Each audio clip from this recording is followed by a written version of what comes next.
susurros en la penumbra, una presencia desconocida. Sombras que te acechan, escapando de tu vista. Juegos de luces y espectros en la ciudad futurista. Ecos de la averno llaman, rompiendo la calma. Sombras parecen gritar, desde más allá vendrán. Una voz femenina avisa de los secretos ocultos, historias que nunca cesan, misterios que vuelven enjutos. Luces de neón parpadean, líneas invisibles se trazan, se escuchan pasos y risas, se va en la amenaza. Ecos de la averno llaman, rompiendo la calma. Sombras parecen gritar, desde más allá vendrán.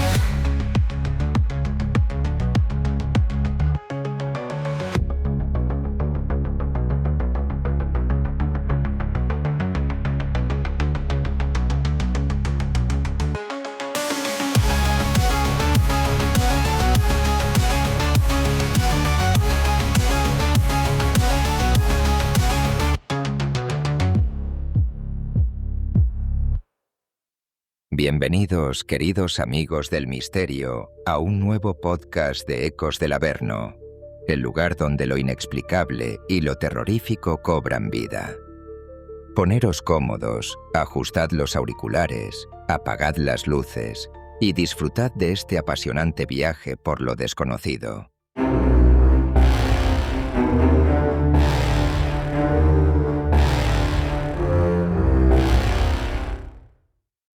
Bienvenidos a Ecos del Averno, el rincón donde los muertos susurran y los vivos tiemblan. Hoy os invito de nuevo a cruzar el umbral de lo prohibido, a caminar por pasillos donde el tiempo se deshace, a buscar respuestas en misterios que el mundo enterró y a enfrentar crímenes que aún sangran en la sombra. Esto no es un simple relato, es un viaje al borde del abismo. Un eco que va a resonar en vuestra alma. Preparaos, porque lo que escucharéis esta noche podría seguiros mucho después del silencio. ¿Os atrevéis a bajar conmigo a las profundidades de lo inexplicable? Pues que no se hable más, amigos. Comenzamos y arrancamos Ecos del Averno.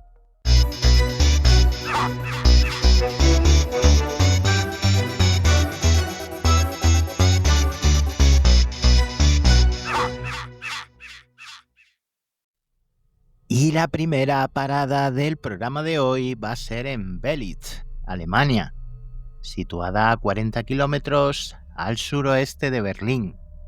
En 1898, el sanatorio de Belitz-Heilstatten abrió como un complejo masivo para tratar la tuberculosis, como en muchos otros puntos de Europa, con más de 60 edificios de ladrillo rojo esparcidos en 200 hectáreas de bosque.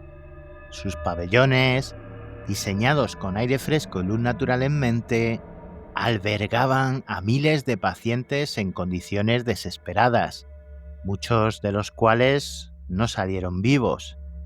En 1916, un joven Adolf Hitler fue tratado aquí tras ser herido en la pierna durante la Primera Guerra Mundial, dejando su huella en un lugar que pronto se oscurecería más aún. Durante la Segunda Guerra Mundial se convirtió en un hospital militar nazi y tras 1945 los soviéticos lo tomaron hasta su abandono en 1994. Hoy sus quirófanos derrumbados, baños de azulejos rotos y escaleras cubiertas de hiedra son un mausoleo silencioso, o eso parece. Los rumores paranormales comenzaron poco después del cierre. Ya en 1996, guardias nocturnos reportaron haber visto figuras en batas blancas caminando por el pabellón de mujeres, desvaneciéndose al intentar seguirlas. Uno de ellos, Hans Müller, renunció tras escuchar gemidos desde una sala sellada con tablas. Era como si alguien estuviera muriendo otra vez, relataba Hans Müller tras vivir esta aterradora experiencia. En 2008, el fotógrafo Markus Seiber, trabajando para la Associated Press, capturó una imagen icónica, una silueta inmóvil en la ventana del quirófano principal. Al investigar, el edificio estaba vacío y las puertas llevaban años cerradas. En 2012, un explorador urbano llamado Lucas Klein grabó un vídeo que se volvió viral. En el ala psiquiátrica, una silla se deslizó sola por el pasillo y su cámara captó un grito ahogado que no pudo explicar.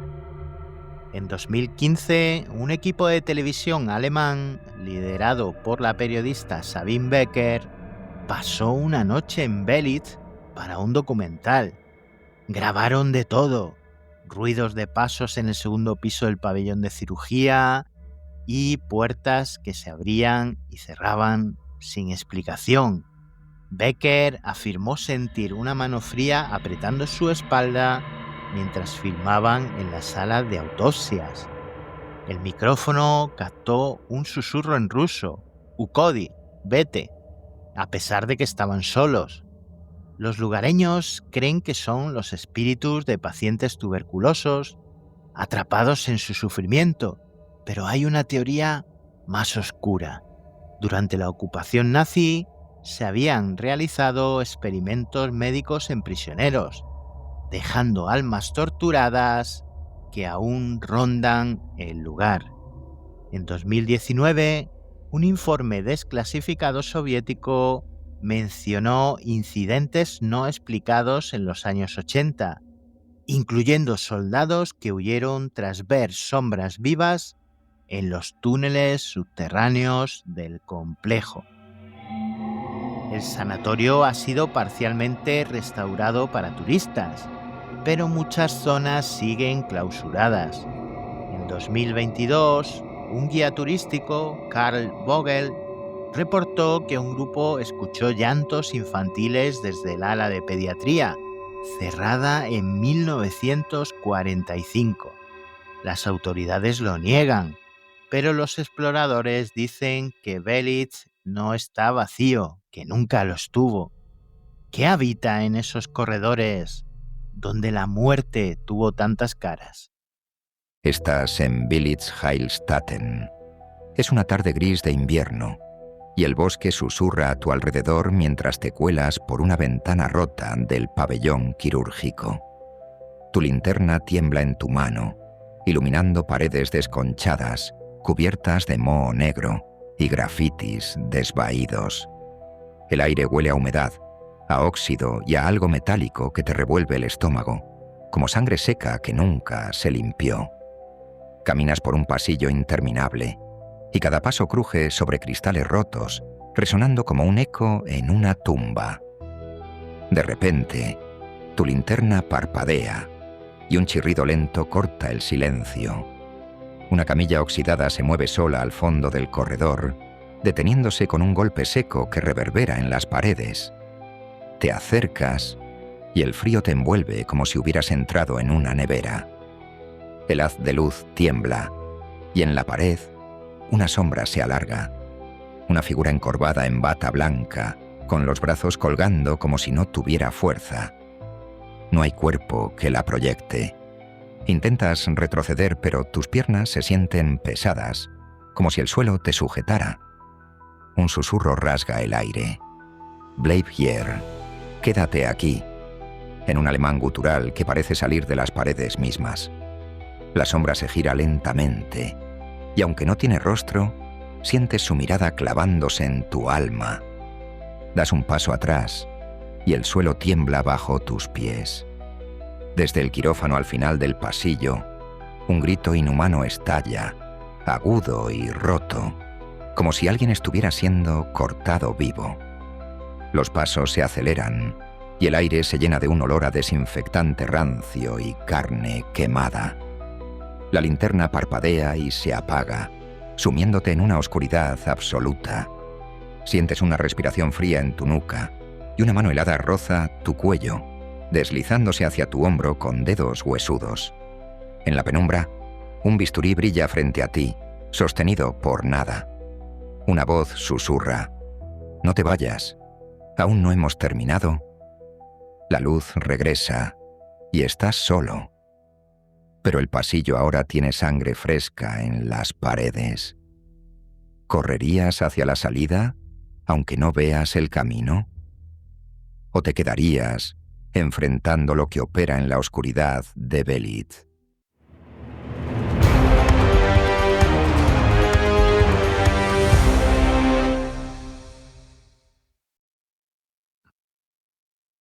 Y ahora viajamos a Xochimilco, al sur de la Ciudad de México. Un laberinto de canales y chinampas que datan de la era prehispánica. En este paisaje acuático, entre juncos y niebla, yace la Isla de las Muñecas, un lugar que desafía la cordura.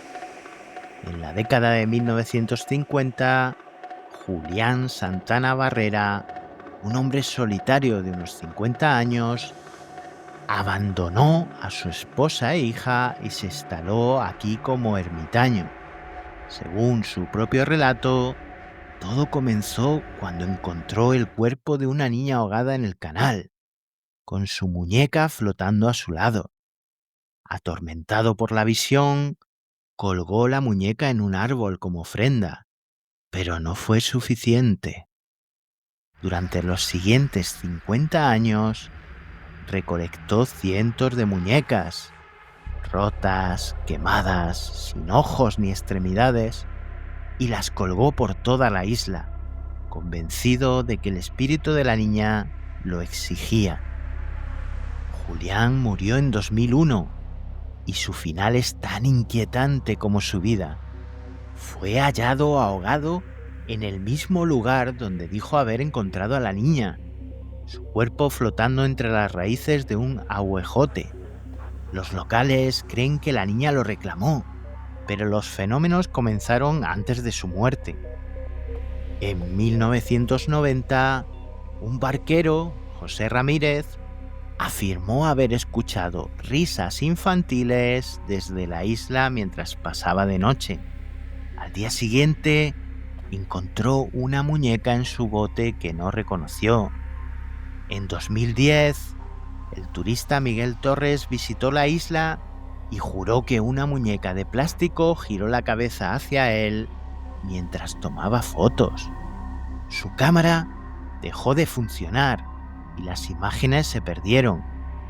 En 2017, un grupo de exploradores grabó un vídeo donde se oyen risas y pasos entre los árboles, y una muñeca apareció en su bote al regresar, aunque nadie la tocó.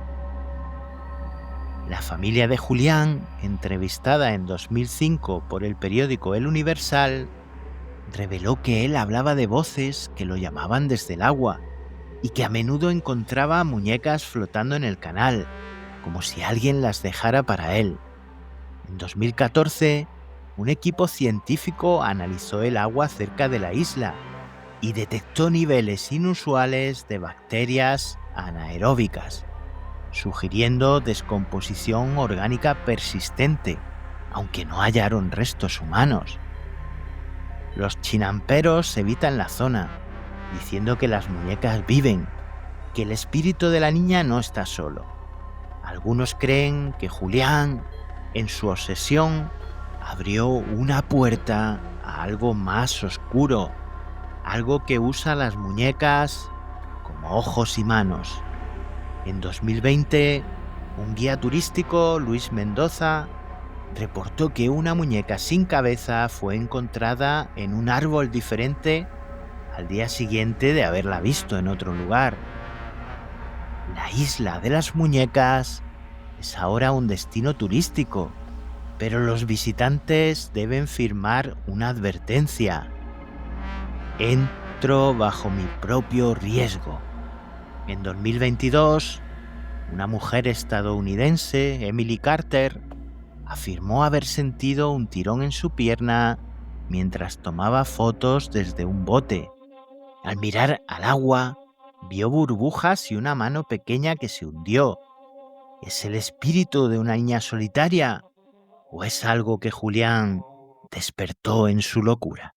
Estás en la isla de las muñecas, solo, remando en un bote desvencijado que cruje con cada movimiento. La luz del atardecer se ahoga entre la niebla espesa, que se arremolina sobre el canal como un sudario.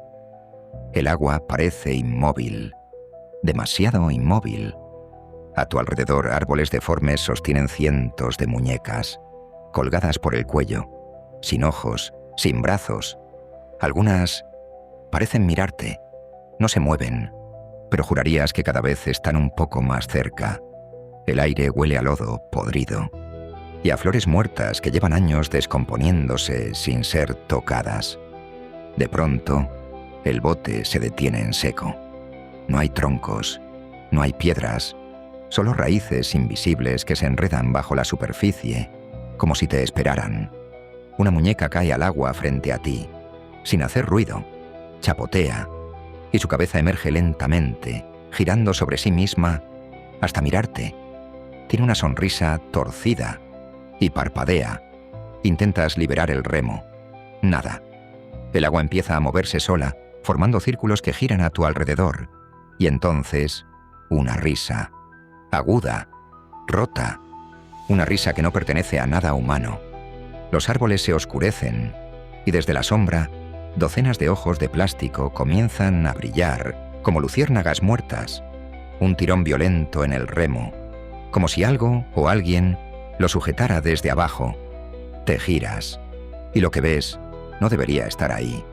Una muñeca que antes colgaba a metros de ti, ahora está en tu bote, a centímetros de tu pierna. Gotea agua negra y su cabello se desliza por la madera como algas vivas. Una voz susurra, tan cerca de tu oído que sientes su aliento. Quédate, a jugar. El agua burbujea. Algo frío te roza el tobillo, luego la pierna, luego sube, como dedos viscosos trepando con hambre. Las muñecas empiezan a moverse, no todas a la vez, pero sí una a una. Cabezas que giran con un crujido seco, brazos que caen, ojos que parpadean. El bote se inclina. Desde el canal algo emerge, una figura pequeña, empapada, con un vestido desgarrado que flota como piel descompuesta. Tiene los ojos vacíos, negros, como pozos sin fondo, y susurra con una voz que no envejeció ni un día. No te vayas, eres mío. Las muñecas cantan, un coro infantil, desafinado, dañado. El agua entra al bote, el frío muerde. ¿Remarías hasta que tus manos sangren? ¿O dejarías que te arrastren al fondo?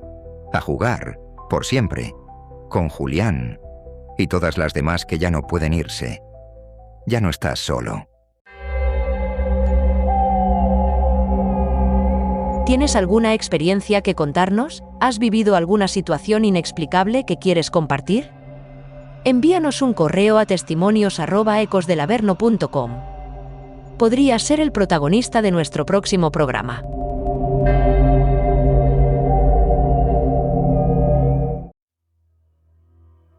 Y como viene siendo costumbre en Ecos del Averno, seguimos viajando. Concretamente nos vamos a trasladar a Palavas-les-Flots, Francia, una tranquila ciudad costera al sur del país, y nos vamos a trasladar al verano de 1981.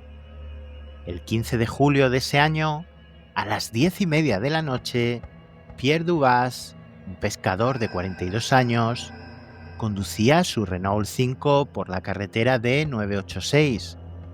Se dirigía hacia su casa, tras pasar un día en el mar. La luna apenas iluminaba el camino, cuando al girar una curva cerca de la playa de Les Rosquilles, sus faros captaron algo. Una mujer vestida de blanco, inmóvil en medio del asfalto. Frenó en seco, chocando contra un poste. pero sobrevivió para contar una historia que cambiaría Palavas para siempre. «Apareció de la nada», dijo a la policía. «Tenía el cabello largo y negro, y cuando la miré, se desvaneció como humo». En los meses siguientes, otros conductores reportaron lo mismo. Una figura femenina, pálida como la muerte, con un vestido largo que flotaba aunque no había viento, provocando accidentes y desapareciendo sin dejar huella. La policía de Montpellier investigó el caso tras el accidente de Dubás, pero no encontraron evidencia física, ni huellas en el asfalto, ni testigos en los alrededores, ni restos de tela. Sin embargo, entre agosto y diciembre de 1981, al menos 5 conductores más describieron encuentros idénticos en el mismo tramo de la D986, un camino estrecho flanqueado por dunas y el mar. En septiembre, Marie-Claire Fournier, una enfermera de 29 años, chocó contra una señal tras ver a la mujer. Afirmó que sus faros se apagaron solos antes del impacto. En noviembre, un turista inglés, David Hargreaves, dijo haber sentido un frío glacial dentro de su coche justo antes de que el motor fallara al pasar por la figura. Todos coincidieron en un detalle: sus ojos eran negros, vacíos, como pozos sin fondo. En 1982, el fotógrafo amateur Jacques Lefebvre decidió investigar tras leer sobre los incidentes en el periódico local Midi Libre. El 3 de agosto, bajo una luna llena, tomó una serie de fotos desde la playa de Les Roskilles a 200 metros de la carretera. Una imagen mostró una figura borrosa en blanco, de pie entre las dunas, aunque él juró que no había nadie cuando disparó. La foto fue analizada por expertos de la Universidad de Montpellier, quienes la descartaron como un defecto de exposición, pero Lefebvre insistió: «La vi moverse hacia el agua después de tomar la foto». La imagen se publicó en la Dépêche du Midi y desató un frenesí local. Los habitantes de Palavas vinculan a la Dama de Blanco con una leyenda del siglo XIX, una joven llamada Elise Moreau, cuyo esposo, un marinero, desapareció en una tormenta en 1873. Según los archivos parroquiales, Elise se lanzó al mar desde las rocas de Les Roskilles tras meses de espera y su cuerpo nunca fue encontrado. Desde entonces, pescadores han hablado de una figura blanca en la costa durante noches de niebla. En 1983, un informe policial registró 12 accidentes inexplicables en la D986 entre 1981 y 1982, y todos con testimonios de la mujer. En 2010, un conductor, Etienne Blanc, grabó un audio con su teléfono mientras pasaba por el tramo. Se escucha un susurro diciendo «Reviens», «vuelve», antes de que su coche se detuviera sin razón. Los escépticos dicen que es histeria colectiva. Los creyentes que Elise sigue buscando a su amor perdido o a alguien que lo reemplace. En los últimos años, la D986 ha sido señalizada con advertencias de curva peligrosa, pero los lugareños evitan conducirla de noche. En 2021, un historiador local llamado Paul Girard encontró un diario de 1880 en el archivo municipal que describe a una mujer en blanco vista por pescadores llorando en la playa. ¿Es un eco de Elise o algo que usa su forma para atraer a los vivos? Conduces por la D986 cerca de Palavas-les-Flots. Es una noche brumosa de verano y el mar ruge a tu izquierda, lanzando espuma contra las rocas. Los faros de tu coche cortan la niebla como cuchillos y el salitre se pega al parabrisas, enturbiando tu visión. La carretera está desierta y el silencio solo es roto por el zumbido de tus neumáticos. De repente, al girar una curva, los faros iluminan una figura. Una mujer de blanco, inmóvil en el centro del asfalto, con el cabello negro ondeando como si estuviera bajo el agua. Pisas el freno con fuerza, el coche derrapa y tu corazón se dispara hasta la garganta. Cuando te estabilizas, la carretera está vacía otra vez. Bajas del coche, temblando, y el aire huele a sal y a algo podrido, como algas en descomposición. El viento te empuja hacia atrás, pero escuchas un susurro. «Attends-moi, espérame», tan cerca que sientes un aliento frío en tu nuca. Te giras, pero solo hay niebla espesa. Das un paso hacia el borde de la carretera y la ves de nuevo. Caminando hacia el mar, su vestido flotando como si estuviera empapado, dejando un rastro húmedo en la arena. El suelo tiembla bajo tus pies y una ola rompe con fuerza, salpicándote con agua helada. Te acercas, atraído por una fuerza que no controlas. Ella se detiene al borde del agua y se gira lentamente. Su rostro es pálido como la luna, con ojos negros que parecen pozos infinitos, y su boca se curva en una sonrisa rota que te hiela la sangre. El susurro se convierte en un grito. «Ven conmigo», y el mar se alza como una mano gigante, tirando de tus piernas. El coche detrás de ti enciende sus faros solo, y desde la ventanilla, su figura aparece otra vez, acercándose. Sientes sus dedos fríos rozando tu brazo, y el agua sube a tus rodillas. ¿Correrías hacia el coche, aunque ella esté dentro? ¿O te dejarías llevar por su llamada al abismo del mar?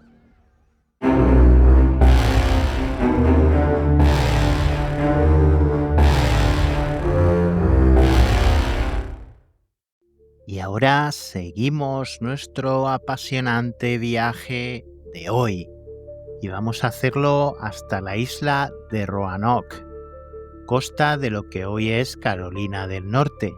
Nos vamos a trasladar al verano de 1587.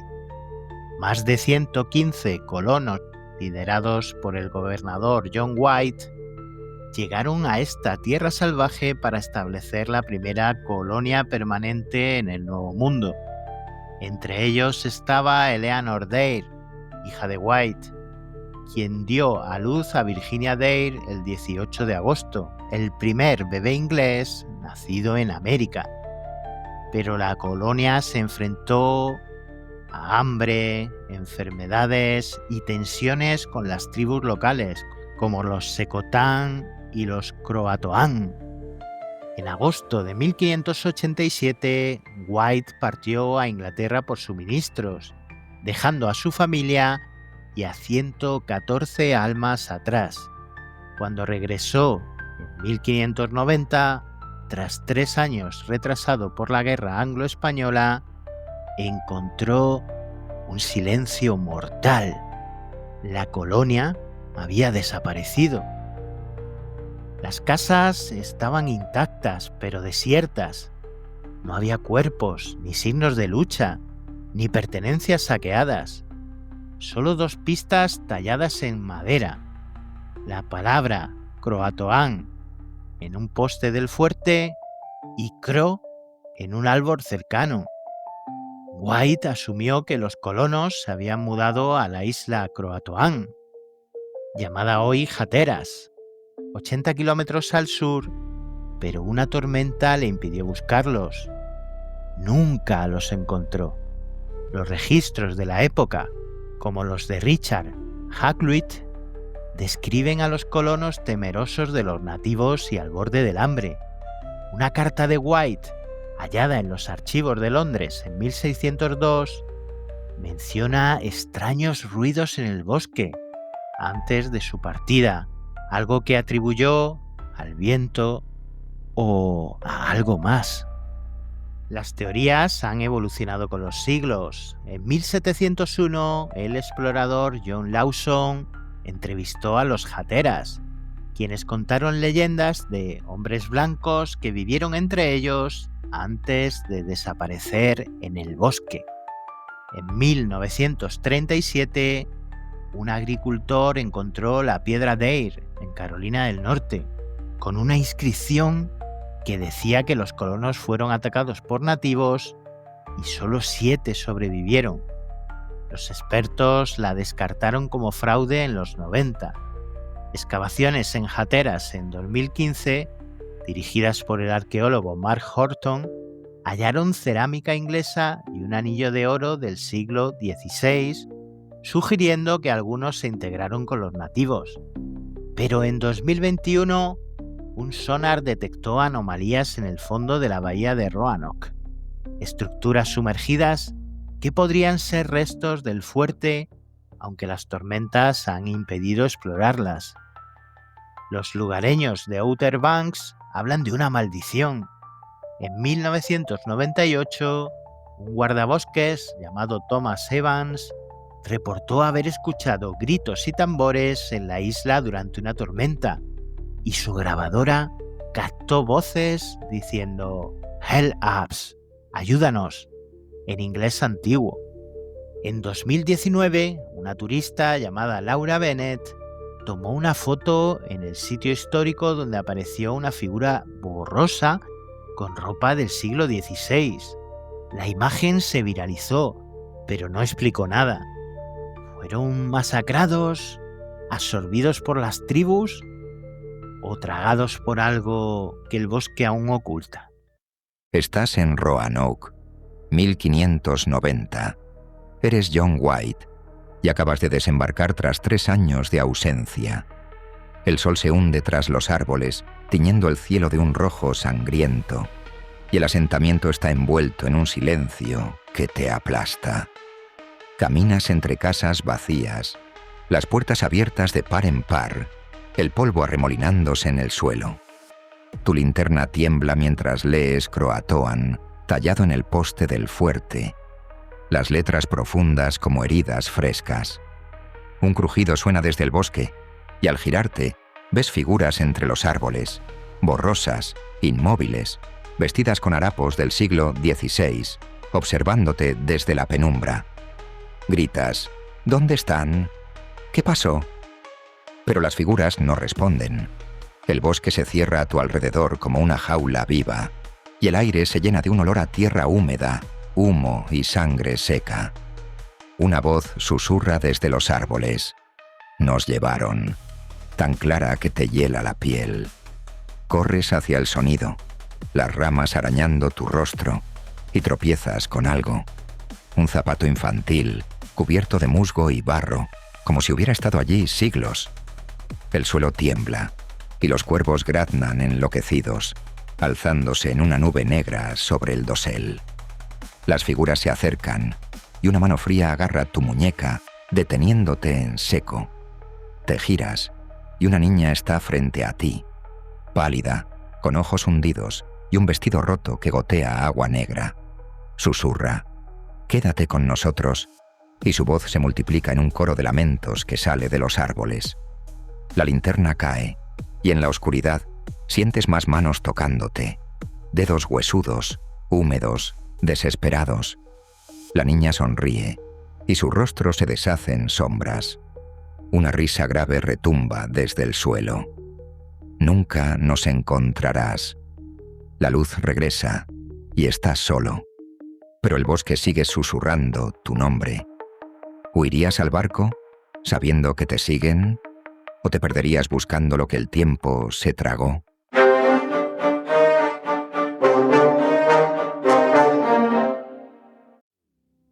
Y para continuar nuestro viaje vamos a volver a Francia. Concretamente nos vamos a situar en Le Mans, donde está el circuito tan conocido de la Fórmula 1, y en una fecha 2 de febrero de 1933, en el número 6 de la Rue Bruyère, Christine y Lea Papin, de 27 y 21 años, eran criadas en la casa de la familia Lancelin. René, un abogado retirado de 52 años, su esposa Leonie, de 48, y su hija Geneviève, de 21.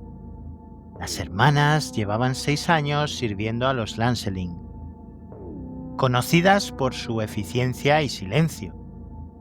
Pero esa noche, cuando René llegó a casa a las 7 p.m., encontró una escena que lo marcó para siempre. Su esposa y su hija yacían en el rellano del segundo piso, destrozadas a golpes con un martillo de peltre y un cuchillo de cocina. Les habían arrancado los ojos mientras aún respiraban. Sus cráneos estaban abiertos y sus cuerpos mostraban más de 100 heridas. La sangre empapaba la alfombra y un ojo de Leonie fue encontrado bajo su cuerpo, intacto, como mirando al vacío. La policía llegó minutos después, alertada por René. Encontraron a Christine y Lea en su habitación del ático, abrazadas en la cama, vestidas solo con camisones, con las armas del crimen a su lado. No opusieron resistencia y confesaron de inmediato. Christine dijo con calma: «Fue como si algo se rompiera en mí, teníamos que hacerlo». Lea asintió en silencio. La autopsia reveló que Leonie había sido golpeada 60 veces y Geneviève 40. Sus ojos fueron extraídos con dedos desnudos, un acto de furia casi ritual.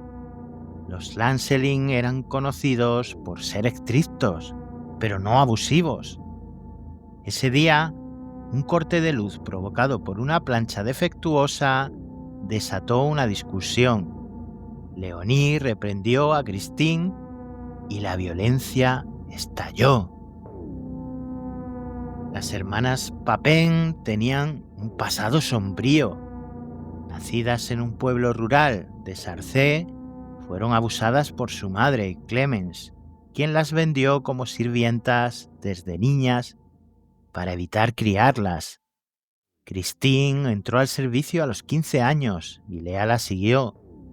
Su relación era casi simbiótica. Apenas hablaban con otros, y los psiquiatras del juicio las describieron como unidas por una locura compartida. El juicio, en septiembre de 1933, dividió a Francia. El filósofo Jean-Paul Sartre las llamó víctimas de la opresión burguesa. El público las apodó las hienas de Le Mans. Christine fue condenada a la guillotina, que finalmente se conmutó a cadena perpetua, y Lea a 10 años de prisión por seguir sus órdenes. Christine perdió la razón en prisión, intentando arrancarse los ojos en 1935, y finalmente murió en un psiquiátrico en 1937. Lea fue liberada en 1941 y vivió hasta el 2001, negándose siempre a hablar del caso. En el año 2000, un documental francés entrevistó a los vecinos de la época. Una anciana llamada Marie Dubois dijo: «Esa noche oí risas desde la casa, no gritos. Fue lo que más me asustó». En 2018, un historiador encontró cartas de Christine a Lea en un archivo privado, escritas antes del crimen. «Pronto seremos libres», decía una. ¿Fue un acto de venganza contra años de servidumbre o fue una explosión de algo más oscuro que habitaba en ellas? Imagínate en la casa Lancelin esa fatídica noche de 1933. Eres un vecino curioso y el apagón te lleva a mirar por la ventana trasera. Una luz parpadeante ilumina el segundo piso y un grito agudo corta el aire, seguido de un golpe sordo. Decides investigar. Al subir las escaleras, el olor a sangre te golpea antes de llegar al rellano. Allí están Leonie y Geneviève, destrozadas, sus rostros irreconocibles, un ojo solitario rodando hacia ti por la madera pulida. Desde el pasillo, pasos lentos resuenan, y Christine aparece en el umbral, sosteniendo un martillo empapado en sangre. Sus ojos brillan con una calma aterradora, y su camisón está salpicado de rojo. Intentas retroceder, pero Lea bloquea la escalera, un cuchillo temblando en su mano pequeña. Christine susurra: «Ellas lo merecían», y da un paso hacia ti. El aire se llena de un zumbido eléctrico, y las hermanas avanzan en sincronía, como si compartieran un solo pensamiento. La luz parpadea, y sientes un golpe en la nuca que te hace caer de rodillas. La sangre de las Lancelin salpica tus manos, y lo último que ves es a Christine alzando el martillo otra vez, mientras Lea murmura: «Ahora eres nuestro». La habitación gira, y un coro de risas bajas te envuelve. ¿Gritarías por ayuda, aunque nadie te oiga? ¿O te rendirías a la furia silenciosa que las consume?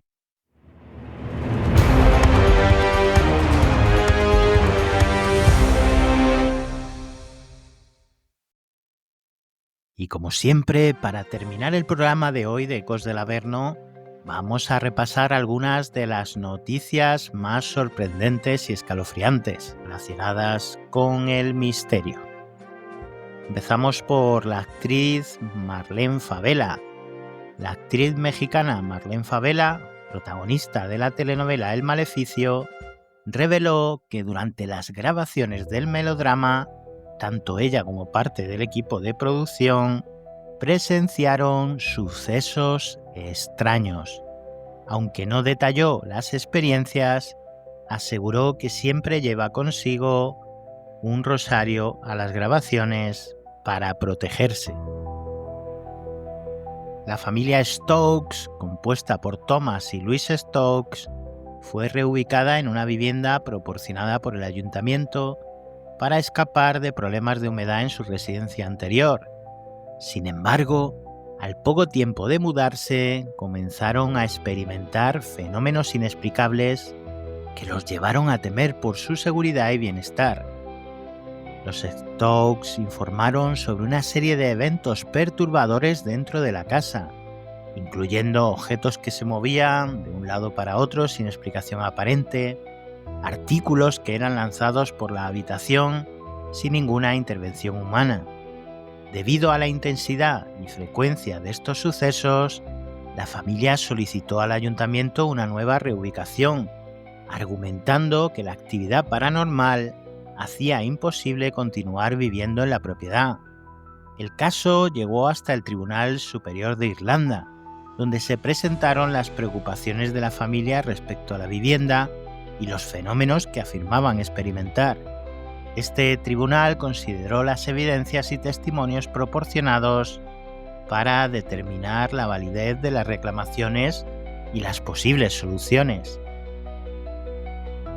Jason Jiménez revela experiencias paranormales desde su infancia. El reconocido cantante colombiano compartió en una entrevista que ha vivido sucesos paranormales desde su niñez.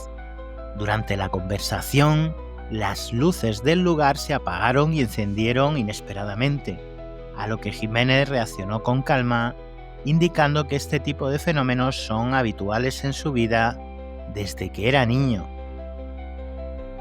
Unas monjas abandonan el convento en Derio por experiencias paranormales. Un grupo de monjas cismáticas de la Orden Clarisas Pobres de Belorado reveló que en 2020 abandonaron el convento de Derio, España, debido a fenómenos paranormales. Informaron haber escuchado ruidos inexplicables y observado objetos moviéndose solos, lo que las llevó a consultar exorcistas y finalmente decidieron dejar el lugar.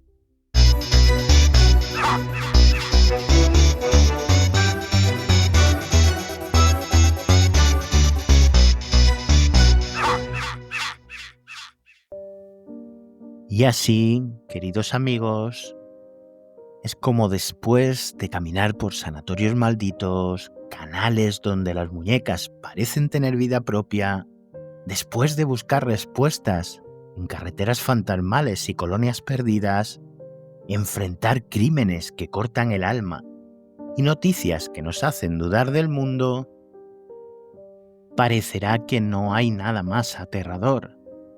Pero lo hay, claro que lo hay. Una realidad que me preocupa y me aterra, y que en los últimos años crece exponencialmente. En los últimos 5 años, el suicidio se ha convertido en la primera causa de muerte externa en España. Y no estamos hablando de estadísticas lejanas o de titulares que pasan de largo. Estamos hablando de personas, de vidas, de ilusiones truncadas, de historias que por distintas razones llegaron a un punto límite. En 2019 se registraron 3.671 suicidios. En 2020 subimos a 3.941. En 2021 4.003. En 2022 4.097. Y en 2023 4.128. La tendencia no baja, sube. Y eso tiene que decirnos algo. Tiene que removernos y activarnos a todos, a ayudarnos a mirar a nuestro alrededor y no ser simples espectadores de este teatro de la vida, sino actores principales, capaces de identificar, curar las almas que enferman. Porque detrás de cada número hay alguien que sintió que no podía más, que cargaba con un dolor tan profundo, tan silencioso, que creyó que desaparecer era la única salida. Alguien que dijo hasta aquí y se rindió, porque no vio más opción que esa, o porque nadie le hizo entender que la sabía, porque muchas veces ese dolor pasó desapercibido, no lo vimos, no supimos escucharlo, no supimos estar, no pudimos curar y salvar esa alma maltrecha. Este episodio no es solo una reflexión y concienciación para todos vosotros sobre un problema social, no lo es. Es una carta abierta a quien esté ahí, escuchando ahora mismo, sintiendo que la vida le pesa, que todo es demasiado, que está al borde del abismo.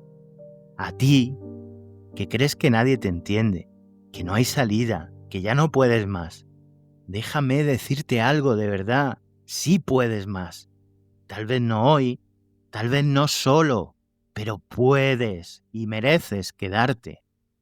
No es debilidad pedir ayuda, es el primer paso de una fortaleza inmensa, esa que se activa cuando reconocemos que algo no va bien y decidimos tender la mano, porque a veces lo único que necesitamos es eso, una mano, una mirada sincera, alguien que nos diga, te veo y me importas.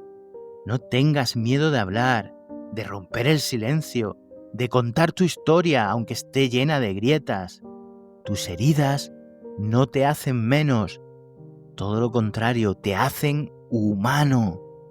Claro que sí, la vida es dura, a veces injusta, a veces hasta insoportable, pero también es capaz de cosas increíbles, de abrazos que curan, de canciones que te salvan, de encuentros inesperados, de nuevas oportunidades, de segundas, terceras, cuartas oportunidades. Y tú te las mereces todas. Respira, quédate. Este no es el final. Es un capítulo difícil, sí, pero no es todo el libro. La salud mental importa tanto como respirar. Y necesitamos cuidarla, hablarla, entenderla, acompañarla. No se trata de ser fuertes todo el tiempo. Se trata de ser verdaderos, de estar para los demás y permitir que ellos estén para nosotros. A ti, que estás en lo más hondo, no eres una carga, no eres débil. Eres una persona atravesando un momento muy doloroso, pero eso tiene solución, tiene salida, hay ayuda, hay luz y hay mucha vida después de esto. Y sí, como hemos dicho, vivir a veces cuesta, pero es que también vale la pena. Cada segundo que sigues aquí es una victoria. Cada mañana que te levantas, aunque sea arrastras, es un acto de coraje. El mundo necesita más personas que hayan tocado fondo y aún así decidan reconstruirse, porque no hay fuerza más grande que esa. Y tú, aunque ahora no lo veas, eres mucho más fuerte de lo que te imaginas. Quédate, no tomes una decisión que es eterna por un dolor que, aunque parezca interminable, te aseguro que pasará. No, es que la vida, como hemos dicho, no es perfecta, pero es que sigue siendo un lugar donde pueden ocurrir milagros. Y tú, querido amigo, mereces estar aquí para verlos. Ya lo creo que sí. Hasta la próxima semana, amigos. Y como siempre os digo, estad siempre en alerta, con vosotros y con los demás. Y no dejéis de mirar hacia atrás o de mirar a quienes os rodean, porque una súplica silenciosa no se ve a primera vista, hay que ahondar, pero se vislumbra si sabemos mirar bien. Recordad comentar el programa de hoy en iVoox, seguidnos en nuestras redes sociales y comentar con el hashtag Ecos del Averno. Y si tenéis alguna vivencia que no podáis explicar, habéis vivido alguna experiencia que no comprendéis o simplemente sentís que estáis en la situación que antes comenté, por favor, mandadme un mail o un audio a testimonios@ecosdelaverno.com.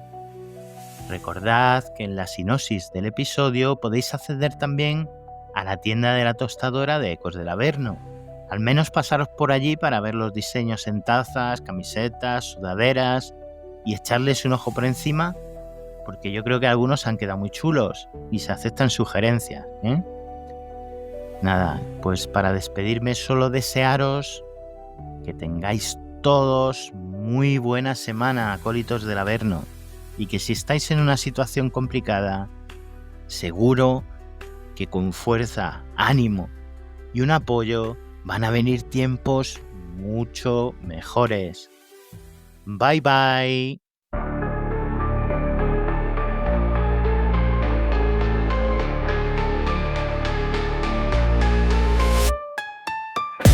En la noche fría y oscura, donde el miedo cobra vida, susurros en la penumbra, la presencia es conocida.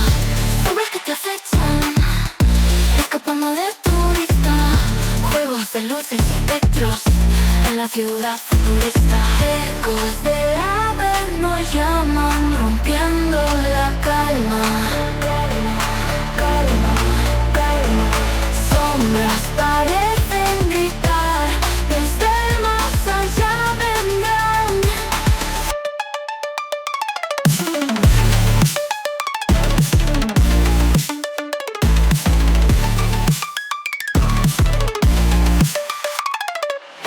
Una voz femenina avisa de los secretos ocultos, historias que nunca cesan, misterios que vuelven ocultos. Luces de neón parpadean, líneas invisibles se trazan, se escuchan pasos libres, se valiente la amenaza. Ecos del Averno llaman, rompiendo la calma. Calma, calma, calma. Sombras parecen gritar, desde el más allá vendrán.